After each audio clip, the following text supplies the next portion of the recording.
स्वामीनारायण हरे, स्वामीनारायण हरे। वचनामृत श्री गडडा मध्य प्रकरण का 18वां। नास्तिक तथा शुष्क वेदांती। संवत 1878 में मार्गशीर्ष कृष्णा षष्ठी 14 दिसंबर 1821 को स्वामी श्री सहजानंद जी महाराज श्री गडडा स्थित दादा खाचर के राजभवन में अपने निवास स्थान में गद्दी तकिया रखवाकर विराजमान थे। उन्होंने श्वेत वस्त्र धारण किए थे तथा सफेद चादर ओढ़कर उस पर बूटादार रजाई ओढ़ी थी। उनके मस्तक पर श्वेत फेंटा सुशोभित हो रहा था। उनके समक्ष परमहंसों तथा विभिन्न प्रांतों के हरिभक्तों की सभा हो रही थी। उस समय प्राग जी दबे कथा कर रहे थे। इसी बीच श्रीजी महाराज बोले कि हमने तो हर प्रकार से सोचकर देखा कि इस संसार में जितने भी कुसंग कहलाते हैं उन सभी कुसंगों में सर्वाधिक हीन कुसंग कौन सा है?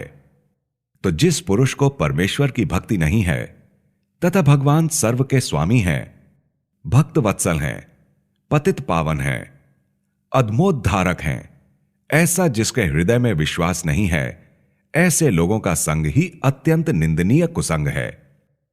ऐसे तो संसार में दो मतों को मानने वाले लोग होते हैं, जिनमें से एक तो नास्तिकों का मत तथा दूसरा शुष्क वेदांतियों का मत है। इन दोनों का ही संग घोर निंदनीय कुसंग है।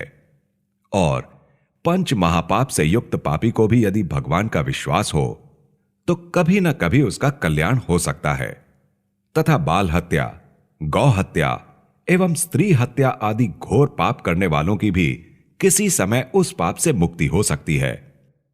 परंतु जिसको उक्त दोनों मतों में विश्वास हो गया हो उसका छुटकारा तो कभी भी नहीं होता, क्योंकि उसकी समझ वेदों, शास्त्रों और पुराणों से विपरीत होती है। ऐसे लोगों में नास्तिक मतानुयायी ऐसा समझते हैं कि रामचंद्र जी तथा श्री कृष्ण भगवान तो राजा थे और श्री कृष्ण ने दैत्यों को मार डाला तथा पर स्त्रियों का संग किया, इसलिए वे तीसरे नरक में पड़े हैं। इस प्रकार इन नास्तिकों में ऐसी बुद्धि ही नहीं है कि वे अधमोद्धारक पतित पावन श्री कृष्ण भगवान को परमेश्वर समझ सकें। इन नास्तिकों ने कर्म द्वारा ही अपना आत्मकल्याण मान लिया है।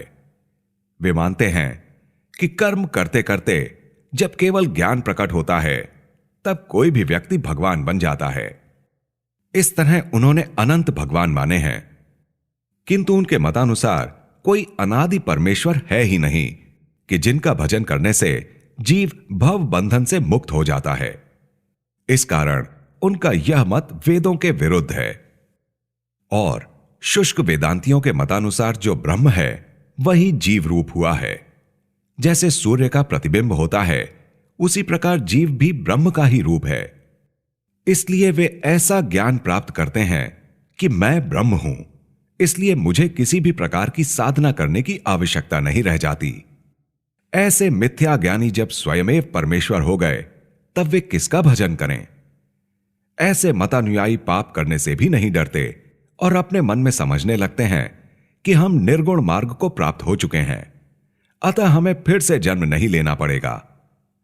परंतु वे शुष्क वेदांती इस बात की खोज नहीं करते कि माया पर जो निर्गुण ब्रह्म है उसका भी वे लोग अपनी बुद्धि के अनुसार जन्म मरण निश्चित कर लिए, क्योंकि वे कहते हैं कि ब्रह्म स्वयं स्थावर जंगम रूप हुआ है। इस प्रकार से जीव के जन्म मरण का चक्र इनके ज्ञान के परिणाम स्वरूप ब्रह्म के सिर पर मंडराने लगा। इतना होते हुए भी वे तो ऐसा ही मानते हैं कि हम जन्म मरण के बंधन से मुक्त हो जाएंगे, परंतु वे यह विचार नहीं करते कि हमारे ही मतानुसार ब्रह्म के सिर पर जन्म मरण का चक्र आ गया। तब वे स्वयं को कितना ही ब्रह्म रूप माने फिर भी जन्म मरण तो नहीं मिटेगा।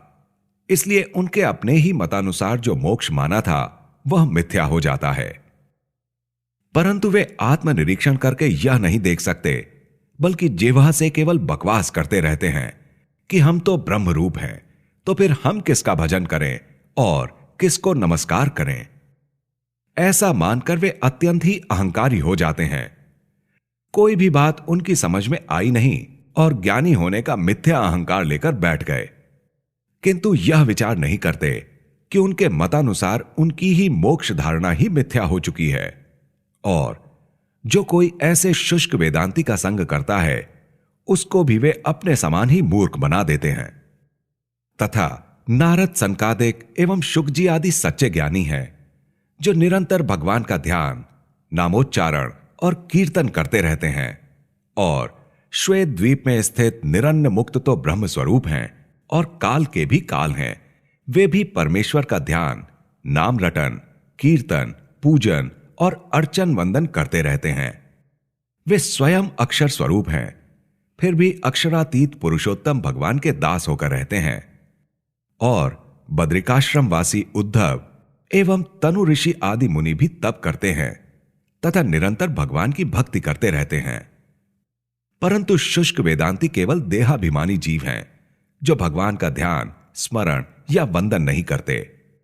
नारद, सनकादिक तथा शुकजी श्वेत द्वीपवासी निरन्न मुक्तों तथा बद्रिकाश्रम वासी ऋषियों में जैसा सामर्थ्य और जैसा ज्ञान है, उनके करोड़ में भाग का सामर्थ्य तथा ज्ञान भी उनमें नहीं है, तो भी परमेश्वर के प्रतिद्वंद्वी होकर बैठे हैं।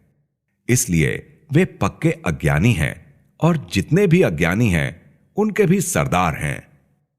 ऐसे लोग तो करोड़ों कल्पों तक नरक कुंड में पड़े रहेंगे और उन्हें यम यातना भोगनी पड़ेगी, तो भी उनका छुटकारा नहीं होगा। ऐसे लोगों का संग ही कुसंग है।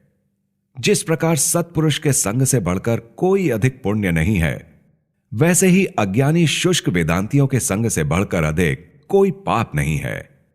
इसलिए आत्मकल्याण के इच्छुक पुरुषों को नास्तिकों तथा शुष्क वेदांतियों का संग कभी नहीं करना चाहिए। इति वचनामृतम।